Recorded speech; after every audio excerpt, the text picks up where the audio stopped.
Welcome to Luca is a Billionaire, where the only thing I invest in is your answers. You begin by preparing essentials. Install Screenkit and sign in with your account so preferences save to the cloud. Once done, grant mic, camera, and screen record permissions. This lets you capture full motion. Make sure to set 30 FPS for smooth video and choose a portrait or 16:9 canvas, whichever fits your target. Now open a new project and pick a template, because templates speed layout. You're ready to import the first media assets and start arranging layers. You now move into detailed editing. Import your images, video clips, and audio, then drag them into labeled tracks so nothing gets lost. Once assets sit on the timeline, use keyframes for smooth motion, apply masks to isolate areas, and add transitions so cuts feel natural. Also perform simple color fixes to match clips and normalize audio.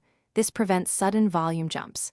Make sure to add captions and annotations for clarity. Finally, choose an export preset based on platform and resolution before previewing. You complete the project by previewing the full timeline, then render a short test clip at your target resolution to confirm quality. Once satisfied, export using the selected preset and verify the output file size and format. This avoids upload failures. If export fails or playback stutters, try clearing the app cache and restarting Screenkit. Make sure autosave created a recent version and reapply that file if necessary. Finally, recheck permissions and storage space before a final re-export, so the completed file is ready to share. Thanks for watching and please subscribe. It's the best investment you'll ever make.